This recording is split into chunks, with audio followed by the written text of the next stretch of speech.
Wow, it's all kicking off round here. Roll the titles.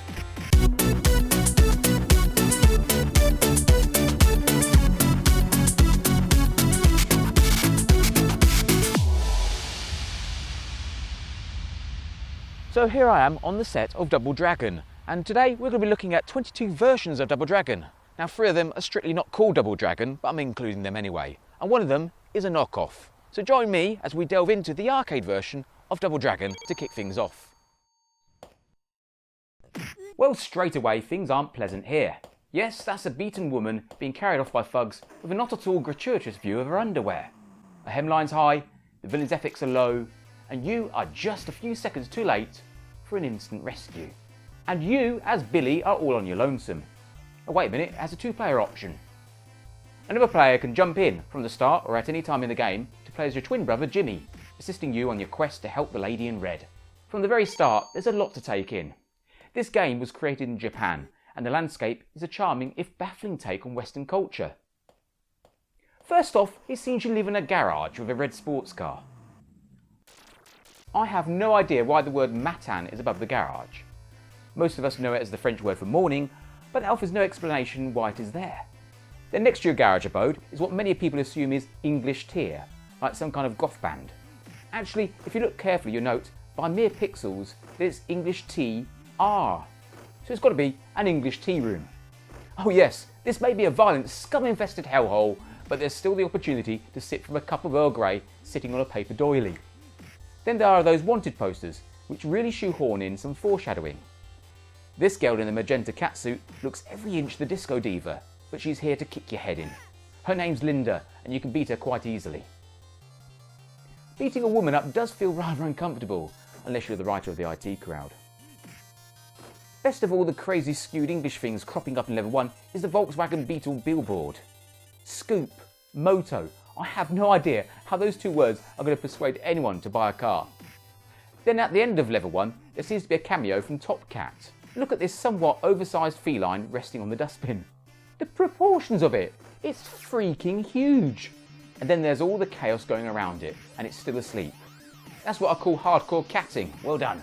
With a joystick and just 3 action buttons, Double Dragon offers a variety of ways to see off your opponents.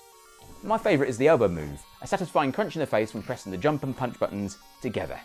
For years I was convinced elbowing was the most efficient way to kill off the villains, but in researching this game I learned I was wrong. Let's take a look at the attack currencies in Shock Exchange!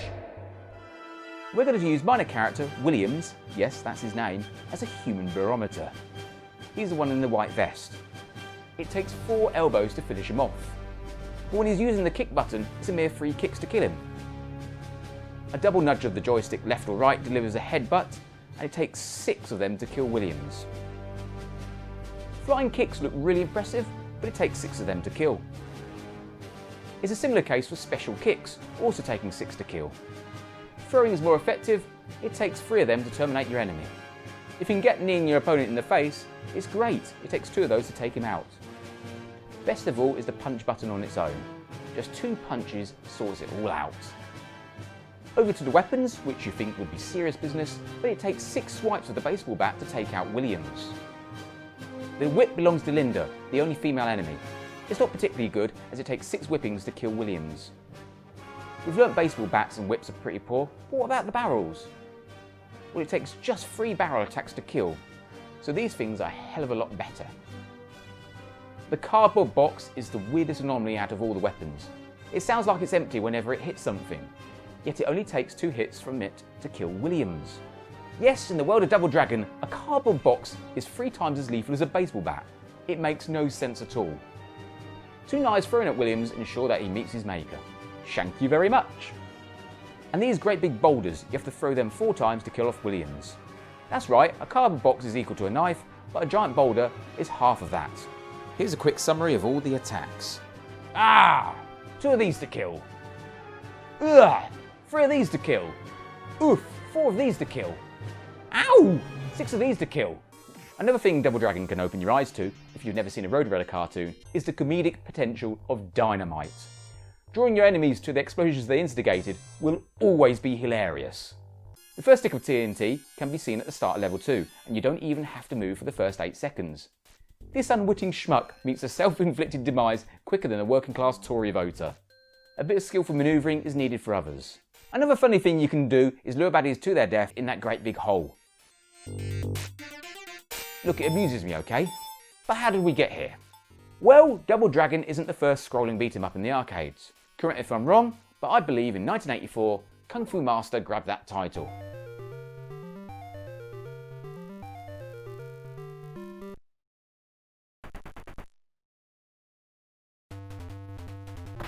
Unsurprisingly, this is a simple concept, yet is very challenging to play.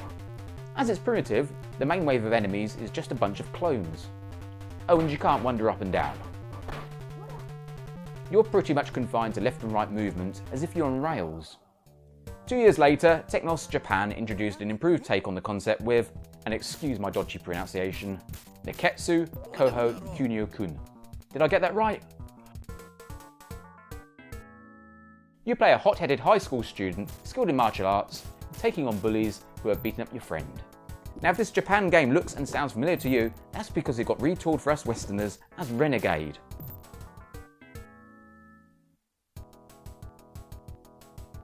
It's pretty much the same game, but with the settings heavily inspired by The Warriors, a cult film from 1979 that features battles with oddly themed street gangs. You could argue that The Warriors set a template for almost every scrolling beat-em-up after Kung Fu Master. The film is slightly ridiculous, with costume gangs controlling their turf, giving it the same kind of feeling that you'd get from an American wrestling show. Yet it is absolutely entertaining and should be on your must-see list if you've not seen it before. Back to Renegade, and this was quite a hit if you excuse the pun. The game's creator, Yoshihisa Kishimoto, had just joined Technos from a role at Data East. This brawling game was loosely based on his teenage years, where he would regularly fight at school. This means the game is fairly autobiographical. With the westernised Renegade being a commercial success, pressure was put on by Technos to deliver a sequel. It's 1987 and Double Dragon arrived in arcades, with technological improvements over Renegade. You had a sleazy landscape to navigate over the course of 5 missions. There are plenty of weapons about to help you defeat the thugs. Quite a lot of them you can steal from under their noses. Most eye-opening of all was that 2 players could play this simultaneously. This capability was well received by arcade owners, giving them a wider earning opportunity. Player 1 in blue is a martial artist called Billy Lee. Player 2 in red is his twin brother, also with the same skills and named Jimmy. However, Double Dragon is not actually a direct sequel to Renegade at all. Kunio, the player character from Renegade, has no part in Double Dragon. Technos would use him later on in Super Dodgeball, which is a dodgeball game and a pretty far cry from a beat-em-up, and later on River City Ransom, which definitely is a beat-em-up. Computer owners in Europe do have a kind of Renegade 2 in the form of Target Renegade from Motion Software. It's probably not canon, especially with scenes that are distinctively British, but with its 2-player mode, Target Renegade was very welcome with gamers disappointed with the way Double Dragon was delivered to computers by Melbourne House. But hey, I'm getting ahead of myself. We'll come to the home versions later on, of course. And while the Renegade games are certainly important in the genesis of Double Dragon, we'll skip over the abomination that was Renegade 3. Double Dragon is, without a doubt, my favourite arcade game of all time. Sure, you can finish it all within 20 minutes, but there's tremendous satisfaction from having elbowed and kicked your way through to the big villain's palace of evil. In 2-player mode, once you've dispatched a final enemy, you have this very awkward standoff where the 2 brothers end up fighting each other to the death for the affection of Marion, the woman in that very short red dress. It's a very odd situation, and it still makes me uncomfortable when it comes to it. And in keeping with the game's demographic, there's another gratuitous glimpse of Marion's underwear. Now I know what you're thinking, what does award-winning Coventry comedian Douglas Carter make of it all?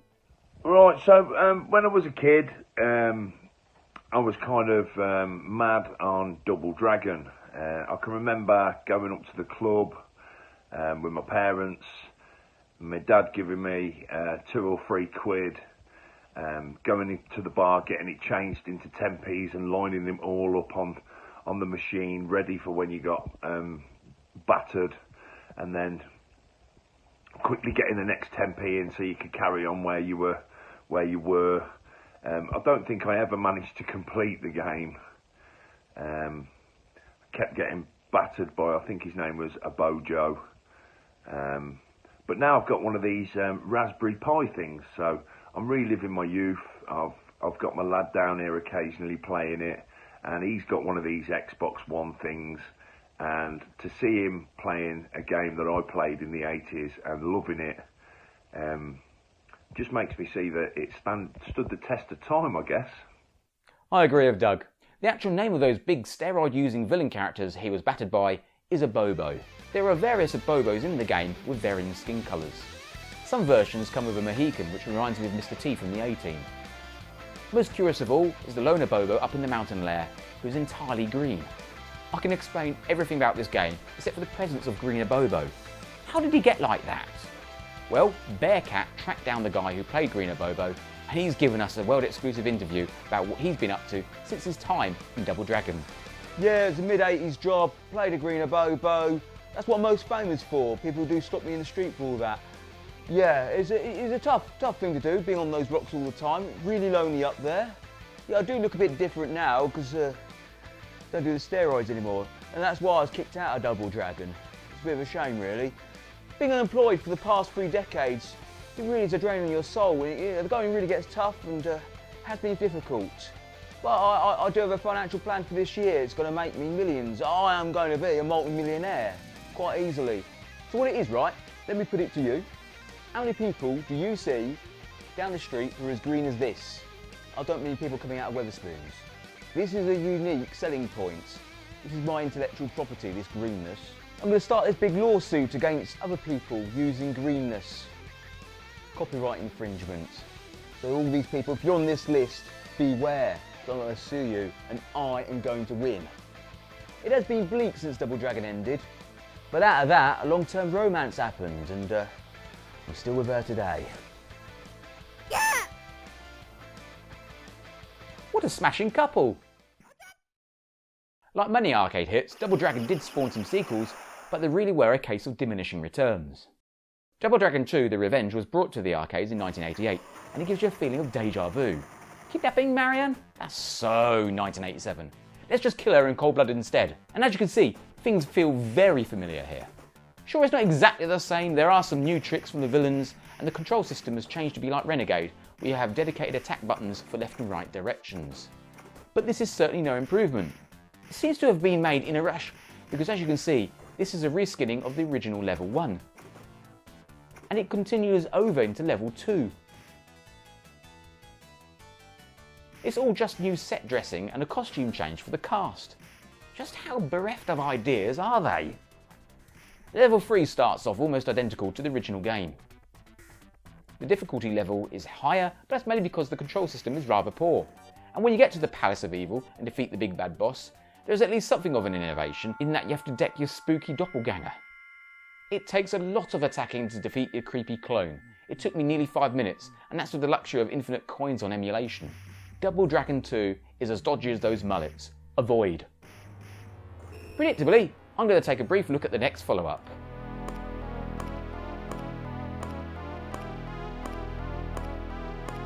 Double Dragon 3. Double Dragon 3 The Rosetta Stone has a different look and feel, but that's not necessarily a good thing. Technos' core team were away developing the WWF Superstars arcade game. They did a really good job of that. The familiar sprite styles of the classic Double Dragon are put to good use. Back to Double Dragon 3 though, with its jet-setting storyline where you have to go around the world and find 3 Rosetta Stones, and you can already see there's something wrong here in the movement. The graphics are better, but the jerky motion of the sprite makes this a fundamentally poor game, worse than its predecessor. Technos had outsourced this to a contractor, and while they brought back the punch, kick and jump buttons, the gameplay is atrocious. It's all down to the really odd movement.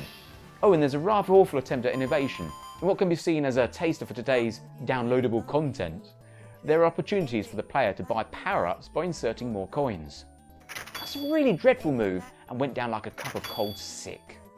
There were other spin-offs and sequels, a few things going down a different path for certain platforms. But I'm here to focus on Double Dragon itself. It's a fantastic scrolling beat-em-up that I don't think has been surpassed by anything else in the arcades. The 3 attack buttons are more than enough to take on the violent marauders, and certain moves give out lethal elbows, headbutts and kicks. There's no doubt in my mind that Double Dragon has been a major influence on their astonishing Sega Mega Drive franchise, Streets of Rage. This series was a must-have for console gamers back in the 1990s, and they still hold up well today. I'm a big fan of them. However, my heart is still with Double Dragon because I do find the Streets of Rage games to be overly long and repetitive. Now early on, I said Double Dragon is my all-time favourite arcade game. You know what comes a close second? It's a game that plays a lot like Double Dragon, yet is in another world when it comes to its concept, literally. Golden Axe arrived a couple of years after Double Dragon, and while you don't actually punch or kick the baddies, the hacking and slashing you do go to get across the landscape makes it a remarkable title in the field of two-player beat-em-ups. Double Dragon will always be the top option for my coins. However, I can't talk about arcade fighters without acknowledging an absolute titan of the genre. I'm rather reluctant to do so, you see. I don't like this game. Yes, it is influential, made tons of money, and loads of gamers love it. So what I'm about to say could be considered blasphemy. But sod it! Ed Sheeran has massive commercial success in spite of how utterly mediocre his output truly is. It's time to get this out. Round 1. Street Fighter 2, yes, I dare to say it, is button-bashing tedium. One-on-one fighting games don't really do it for me because it just feels like you're facing an end-of-level boss, followed by another end-of-level boss, followed by another... You get the idea. The exploration you can get out of Double Dragon, Streets of Rage, Golden Axe, The Simpsons, Teenage Mutant Ninja Turtles, that is far more satisfying to me than having to repeatedly face off against a mountain of muscle. Then there's the frustration of having to use a series of finger gymnastics in a flash to get anywhere. I feel like it's an endless contest of rock, scissors, paper and find it hard to get any enjoyment out of it. And don't get me started on the 30,000 variants of the game, like Super Ultra Street Fighter X2 Championship Edition 3, The Return, this time it's final, until Capcom milked the cash cow again. Let's see if I can scare off the hardcore viewers by approaching the thorny subject of the Double Dragon movie. Released in 1994 and starring Alyssa Milano as Marianne, it's pretty hard to see what this movie is trying to achieve. The arcade game had debuted at least 7 years earlier, and the film seems distinctly aimed at a teenage audience. It's set in a faraway future in the year 2007. Alright, we'll let that slide. It's too absurd to be taken seriously as an action movie. The one way to sum this up is to imagine Nickelodeon doing Bill and Ted's Excellent Adventure, without any of the charm. However, once you view this as a kids' film, your animosity levels will significantly reduce. There's no need to have high expectations for this, so just think of it on the straight-to-video spectrum. It's a silly daft romp that passes the time. Right, that was me defending the Double Dragon movie and slagging off Street Fighter 2. For our one remaining viewer, thanks for sticking with me. There's one more thing I'd like to point out before we dive into the home versions, and that's this brief homage, which appears in the music video of Me and You by Nero. And that's a brilliant track I'd like to have playing right now, but I prefer to retain my record of 0 copyright strikes on this channel. Let's jump into the home ports! And yes, it seems like one of the programmers just held a mic and tape recorder up to the arcade machine to get this overly long sample of the level 1 music for the title screen. When it came to home computers, Double Dragon was a dose of digital disappointment.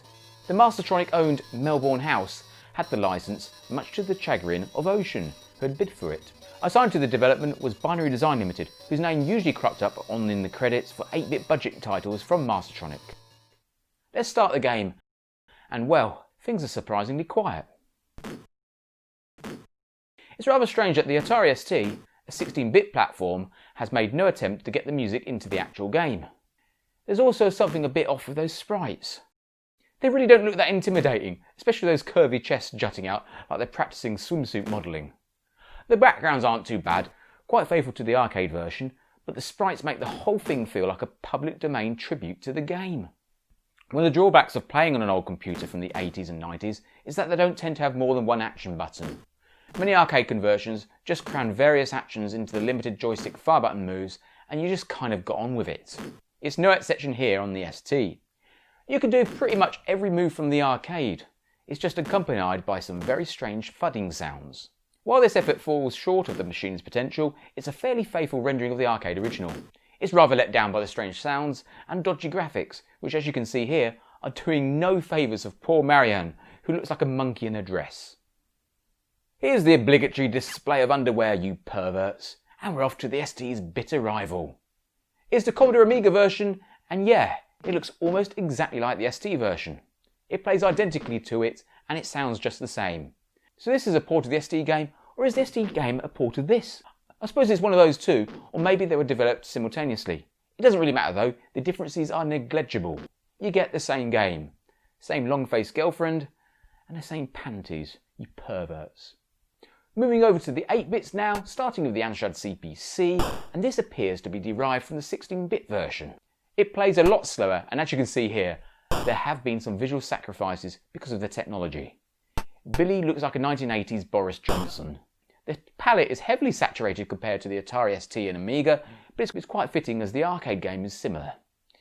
You have to load in each level, and there's a glaring mistake as when you finish the second mission and have the next one, you miss out a huge chunk, getting transported to the halfway point in mission 3. The biggest letdown is the slow pace of the game, plus there's a collision detection fault when a Bobo is around. When he's a little bit to your side, whether it's above or below, he can land punches on you, but you can't attack him back. That's a considerable annoyance. There is one consolation: against all expectations, your girlfriend looks a lot better as a load of chunky pixels. And here are her square pants, you perverts. Sticking with 8-bit, I don't suppose the ZX Spectrum version would be any better. And if you saw my previous review on Outrun, you know the ZX Spectrum is capable of some arcade stinkers. Here we are on the Specky, and apparently this effort was ported over from the Amstrad version. And as I said, that seems to be based on the 16-bit effort, so what we may have here is an imitation of an imitation of an imitation. Of this experience, the upside is I've completed Double Dragon on the ZX Spectrum. The downside is I've played Double Dragon on the ZX Spectrum. As you can see, this looks massively different to the previous free home versions due to the colour limitations of the Specky, but the graphics do appear to be derived from the 16-bit set. Well, I wasn't expecting for this to play exactly the same as the Amstrad version. Yes, they look wildly different, but it's got a 100% identical experience gameplay-wise. I suspect it's the same Z80 code for both versions. Even the ridiculous collision detection for a Bobo is present. But what it does offer over the Amstrad is that the first half of level 3 is here. Yes, all levels are completely intact. Let's skip to the end, and Marion's quite a foxy brunette, showing off yellow knickers.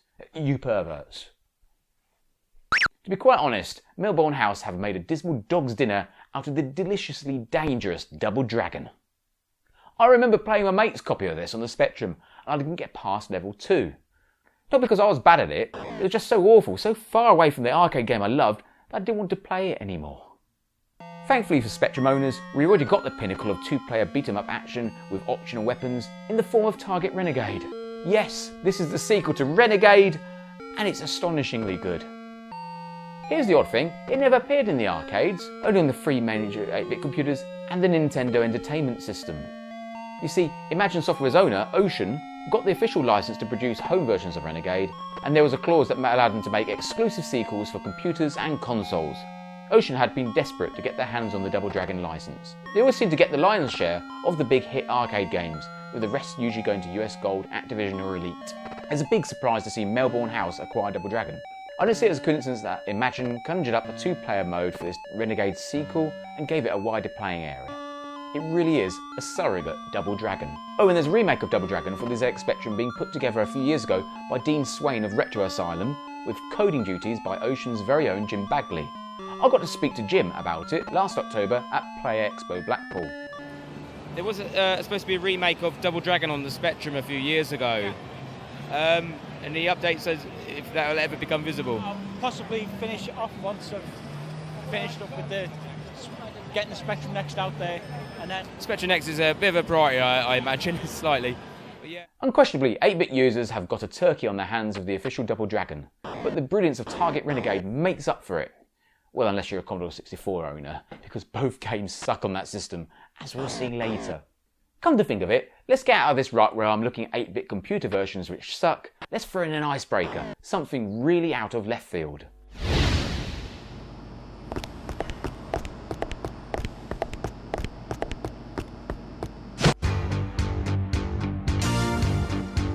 We're not in Kansas anymore. Yes, this is high definition.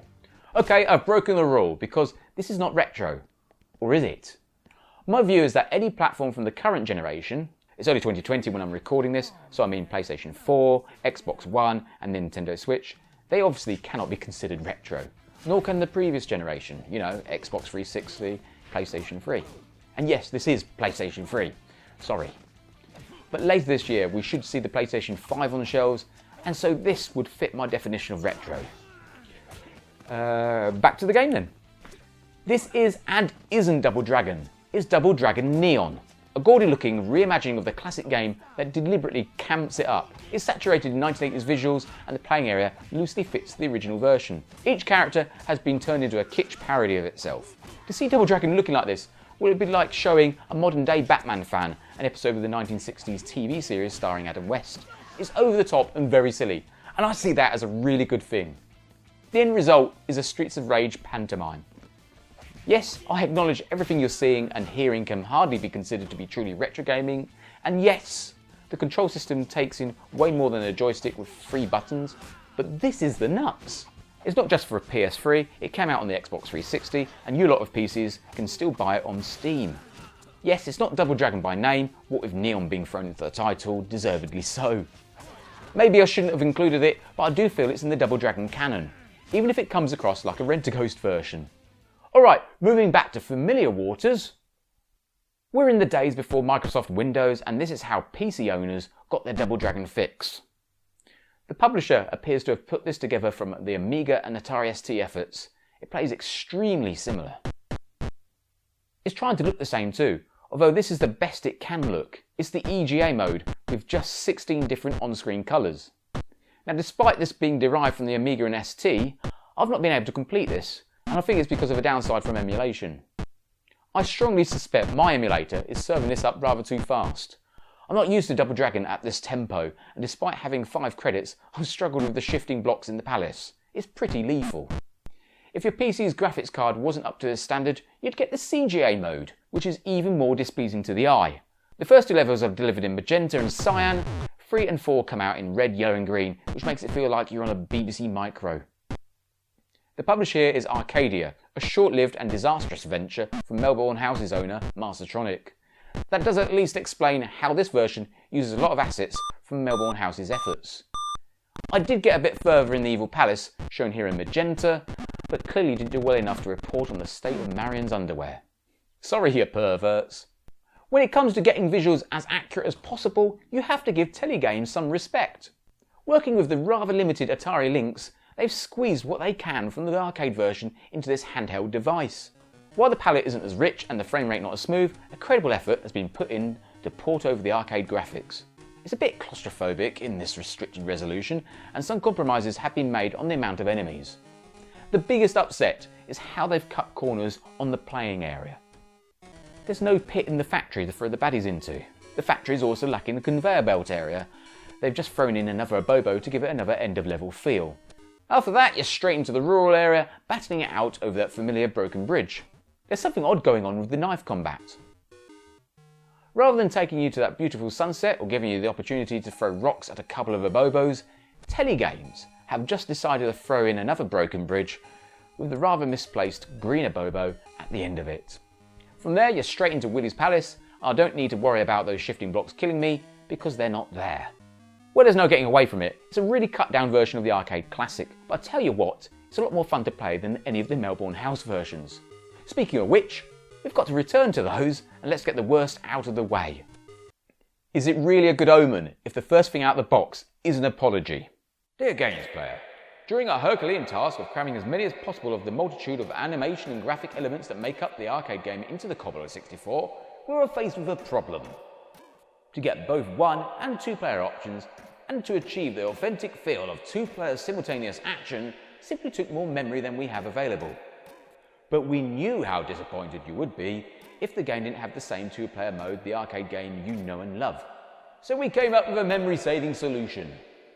We implemented sprite stacking techniques to create the animated characters, using 2 smaller sprites instead of 1 larger one, to create each figure. The resulting small gap you may notice in the characters at waist level is the compromise that the architecture of the Commodore 64 forced us to make. This should not impair your enjoyment of the game in any way. The programmers. They really have drawn my attention to this visual glitch. But perhaps it's not that bad. We might not even notice it. Okay, it's nice to be upfront about that annoyance, but really it's nothing compared to the actual reason as to why this version totally sucks. You see, this is a game where you'll be lucky to get past the first two baddies. The control system is appalling, plus the weakest baddies are utterly rock solid, nearly always getting a hit on you. When you do manage to get a few waves of attacks on them, well, you'll be disheartened because it takes so many to get an enemy defeated. I had to enable a cheat mode just to get anywhere. These are the weakest enemies in the game. They're right at the very start, but they're at least 10 times stronger than an arcade standard of Bobo. Just why is this game so dreadful? Well, according to the Games That Weren't website, this was being developed by a team at Binary Design who went AWOL, so it's handed to another team there who had to finish it in 6 weeks. As the advertising campaigns were well underway, Melbourne House had to put something on the cassettes and discs, so this diabolical effort is what we got. The programmers knew it was bad, so much so that they refused to put their names to it. I cannot contain my contempt for this. A lot of the Melbourne House versions have been well under par, but this is utterly unforgivable, an utter turd of a game. I knew they were up against a deadline, but if they had just reduced the enemy thresholds a bit so we could defeat a baddie in less than a minute, this might have reached near adequacy. As it is, it would be terrible at a budget price, and certainly not even worth including on a magazine cover tape. It really is that awful. After that, I need something to cheer me up. When I became a PC user in the late 90s, there were a lot more opportunities in emulation. The Sega Mega Drive could be emulated to near perfection, even on a low-spec machine. And this is, in the days before I discovered MAME, how I got my fix of Double Dragon. The Mega Drive version is close to the arcade. It's certainly not perfect, but so far this is the most faithful, eclipsing the Atari Lynx effort. There are some visual differences here and there, notably in some colours. What amuses me most is the Dustbin Cat is in perfect proportion to how a real cat would look. It highlights how the Moggy in the arcade original must have been Garfield. Oh, and over in the palace you get to see a lot more of the interior decor. It's pretty garish. But what are you most interested in, you perverts? I'll get a room, you two. If this was 1980s Channel 4, there would be a red triangle in the corner. So there you go, I've played this religiously until I stumbled across MAME, and then I really never touched this version again.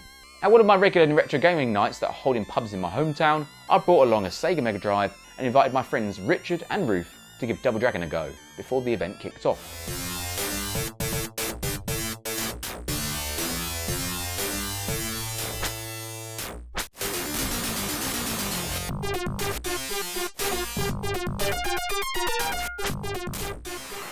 Okay, what do you two make of Double Dragon? That's all right for the first time. Yeah, first time I've ever played it. Fantastic game. Did I beat you on that one or was it the Yeah, other you one? beat me on that one. Yeah, you beat me on that one and the other one. Oh no, and the Mario. Yeah, and Mario. Yeah. Yeah. No, we enjoyed Double Dragon though. Yeah. You would return to Double Dragon then? I'd go back to Double Dragon. Yeah. And Yeah. I would make a point of not kicking Ruthie's ass when I thought I was kicking one of the bad guys. What we've got in the footage is a lot of you beating each other up by accident. Yes. I think it is by accident. I'm going to have you come for the battle winning. Yeah, sorry. Yeah, it was an accident. Don't matter if it's the other way around, but it's not my way around. No. To sum up the Sega Mega Drive effort, I would say it's a pleasing tribute to the arcade version, which is in stark contrast to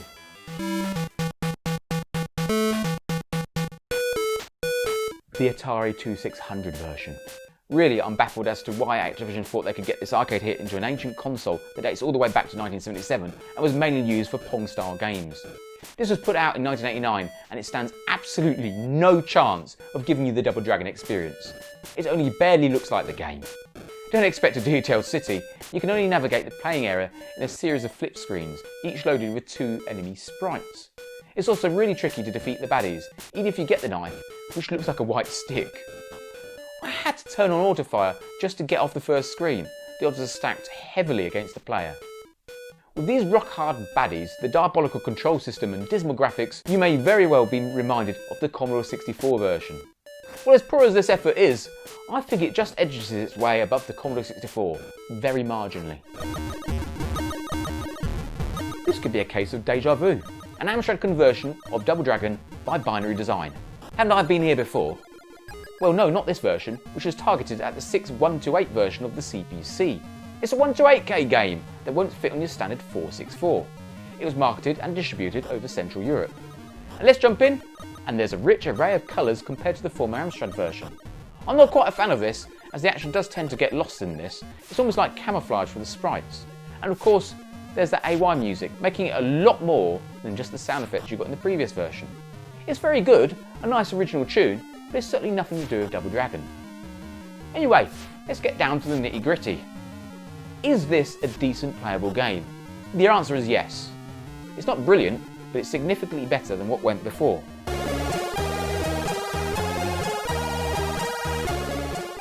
In 1991, Ocean Software decided to have a crack at Double Dragon on the Commodore 64, bringing a much improved version to the beige bread bin.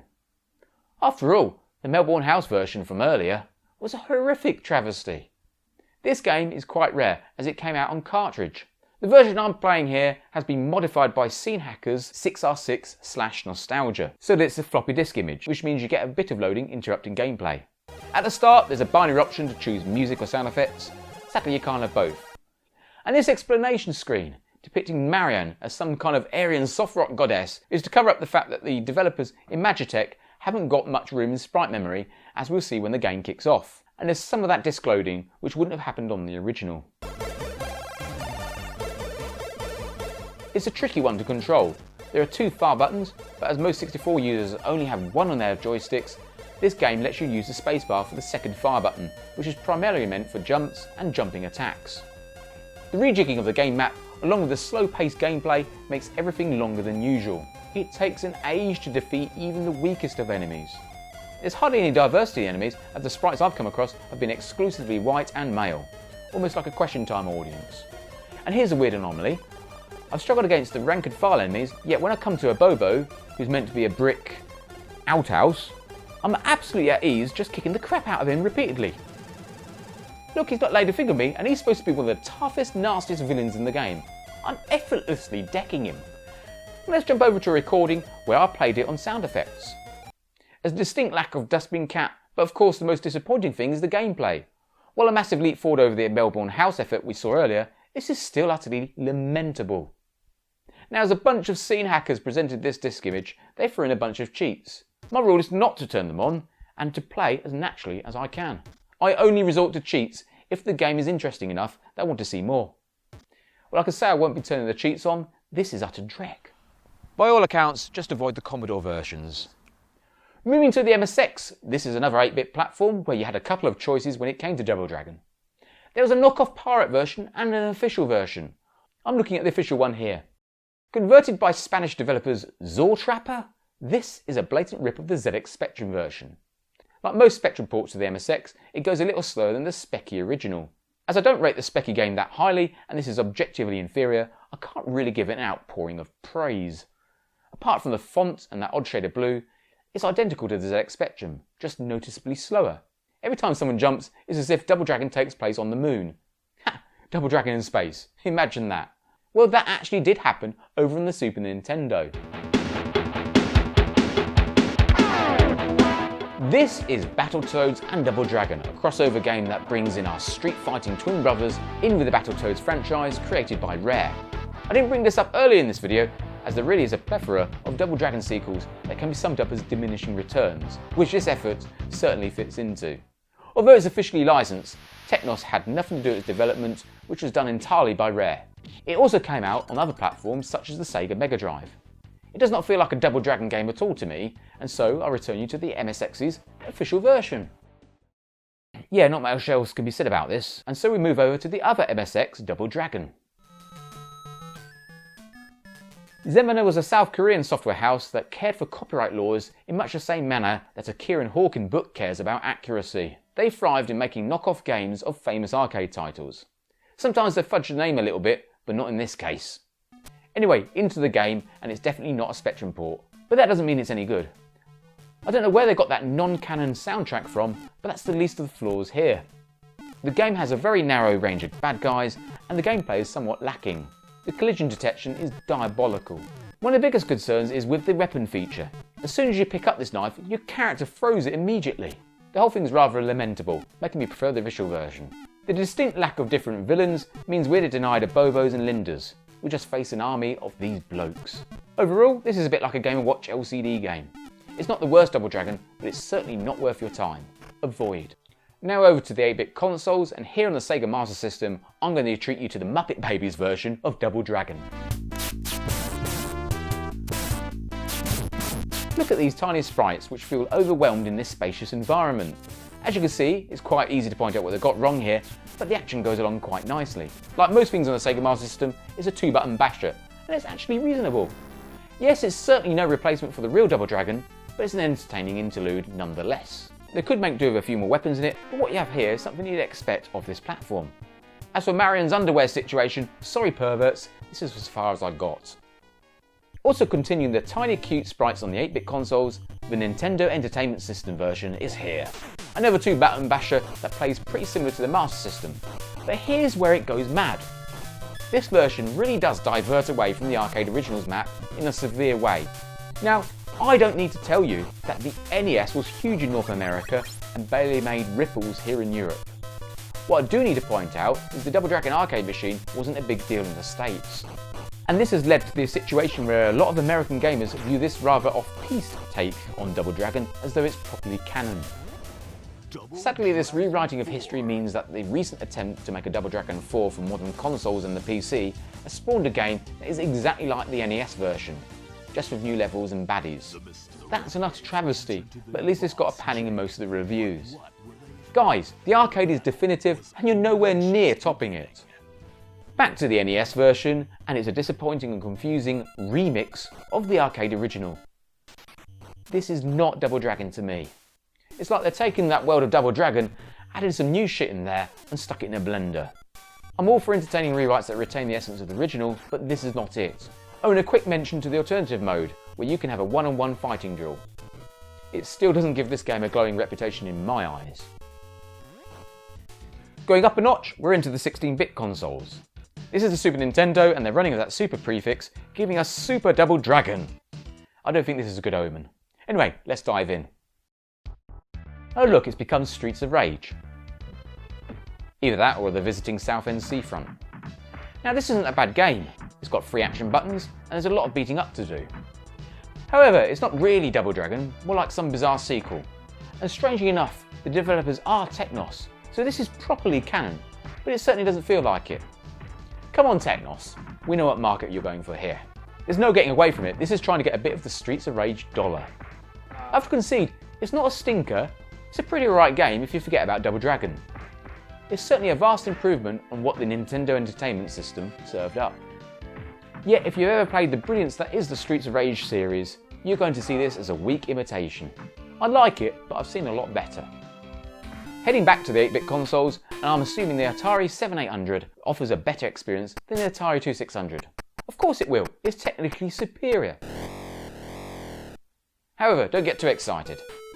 Yes, this effort, put together by Activision, is a good leap forward, but this 2-button basher is rather frustrating. The enemies have the upper hand, somewhat unfairly I'd say, with the faulty collision detection not being on your side. The beeping rendition of music is quite simply annoying. It's just a short loop of this tune, and I'd rather we just serve sound effects. Overall, it's a pretty weak effort that falls very short of the arcade experience. Over to the handhelds, and I'm on the Sega Game Gear. It's got Double Dragon written on the box, so let's dive in and see what's going on.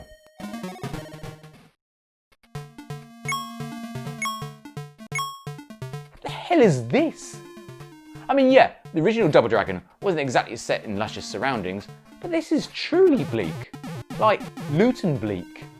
Well, this ain't Double Dragon, especially as there's no 2-player option. It's like the developer was working on something else, scored the Double Dragon license, and just plonked this on it. I don't know exactly what this is. I don't like the gun being an available weapon, and I wish somebody would turn the lights on. This is a dark game in both senses of the word. To conclude, it's a miserable effort that blasphemes against the Double Dragon name. Thankfully for portable gaming, there is something else for our funds. Moving on. Over on the Nintendo Game Boy, and it's very much like the Nintendo Entertainment System version. Faceless Lindas really frightened me. Disappointingly, as some daft diversions, a lot like the Nintendo Entertainment System. It's a similar situation, I wish I could say it was better, but it's simply not. At least the sprites don't flicker, but with a Bobo, they clash in a weird way. As it's the Game Boy, it's all in monochrome. It's just too much of a diversion to be considered a proper Double Dragon game. Please stop tinkering with the formula. And with that, we go over to another handheld. Yes, we're on another Nintendo platform, and again the name has something tacked onto it that promises a superior experience. I do hope this doesn't go the way Super Double Dragon did.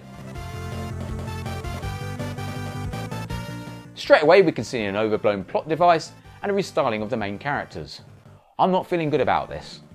It's called Double Dragon Advance because, well, it's a Game Boy Advance.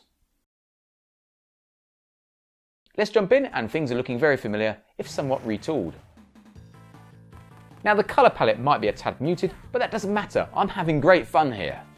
Emo haircuts aside, this feels fantastic and, dare I say, as good as the arcade original. Yeah, I'm calling it. Up until now, only the Sega Mega Drive has got acceptably close to the arcade experience. This goes even further. I'm astonished at how good this is. Yes, they've over-egged the pudding a bit with these cutscenes and the new hairstyles, but those are easily forgiven considering how well this plays like the original. I'm actually having a hard time deciding if this version is actually better than the arcade. Now they have opted to throw in a few new things that divert it from being a straight arcade port. These won't be to everyone's tastes, and I'm certainly not a fan of how the Nintendo Entertainment System and the Sega Game Gear threw up versions that were a big departure from what Double Dragon actually is.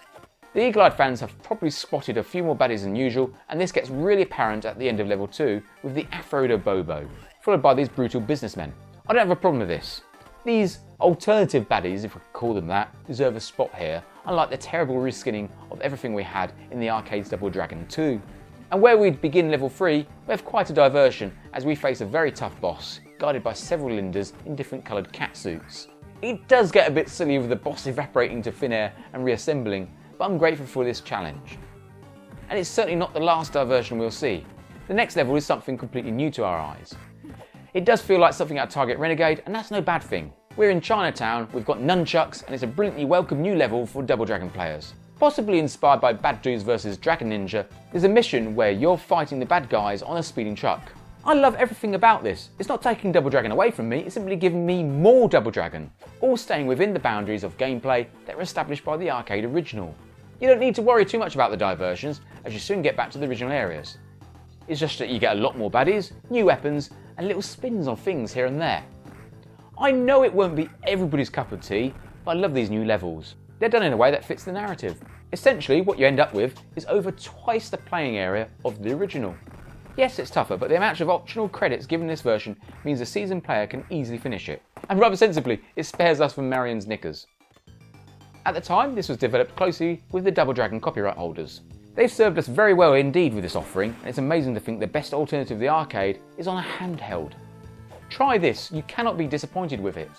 Now there have been subsequent takes on Double Dragon. I did touch upon Double Dragon Neon from 2012 earlier in this video, but I feel this is as far as we can go. It's taken me an age to get this video put together, and I think I need to stick to what I view are retro platforms. Let's do a wrap up of these 22 versions, starting with the absolute worst. Unforgivably wretched. No wonder the programmers didn't want their names put to it. That this was even attempted is shocking. Yes, better than the other Commodore 64 game, but still a massive insult to the franchise. I don't know why the name Double Dragon is on this utter travesty. They must have been developing something else and then slapped the name on it and shipped it out the door. Diabolical playability from a bunch of copyright flaunting chancers. Activision have done what they can on very low spec hardware. At times, it verges close to adequacy. They've flung the script out the window and cutesified the graphics. You're only kidding yourself if you think this is true Double Dragon. Another cutesified point-missing effort on the Nintendo platform. This overrated version is a lot of wrongness, praised by the easily pleased. The worst of the binary design ports, this one is a Spectrum version in slow motion. While the playing area is spot on, the control system is far off its potential. Another one of the binary design ports, it's speedier and a lot more colourful than the ZX Spectrum version, but it's still a shadow of what could have been. Another binary design port with the saving grace of a vibrant colour palette. And we're at the best of the binary design ports, but we know the Amiga can do a lot better. Deja Vu, absolutely identical to the Amiga version. Now we're getting somewhere. A reasonable effort when your platform is 8-bit and you have a joystick with one action button. The only cutesified Double Dragon to make a decent attempt at the arcade map. Definitely not true Double Dragon, as it's trying very hard to be the Super Nintendo's answer to Streets of Rage. Despite it not being the real deal, it's still a pleasing effort in the genre of side-scrolling beat-em-ups. They've tried the hardest to cram in the arcade version into this handheld, and it just about does the job. A few sacrifices here and there, but I have a high rating for this effort. A deliberately over-the-top camp parody of the arcade experience rendered in a 3D world in rich high definition. For a long time, the closest you could get to the arcade without going to the arcade. Yes, you could nitpick and find flaws, but this is such an outstanding effort. So, it's a tricky one. Double Dragon Advance or Double Dragon the arcade game, which is best? I've just made my mind up. It is of such a high standard that it truly rivals the original, going out of its way to offer more. My conclusion that it's only very marginally behind the original, as it's a tad too long and a tinsy bit silly on a few minor things. I suppose it's like when your favourite album is reissued in a deluxe edition and you're happy to have some extra tracks, but you feel sentimental to the standard version. Overall though, it's astonishing and highly impressive. As you've worked out, the top spot goes to the original arcade game. It's a proper epoch for fighting games. The freedom to wander around, to explore and take out crowds of marauding thugs. To me, that alone eclipses the restrictive tedium of Mortal Kombat and Street Fighter 2.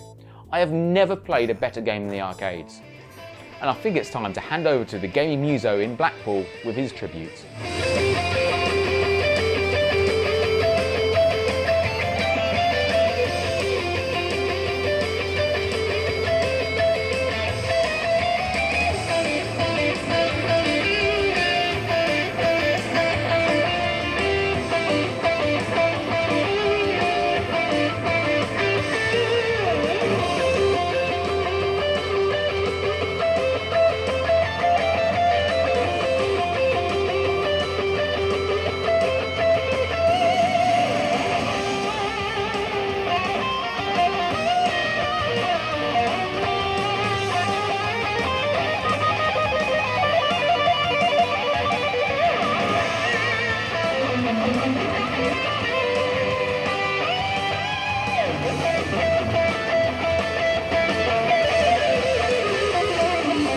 This track is on the Gaming Muso's album, The Gaming Muso Volume 1, on Bandcamp.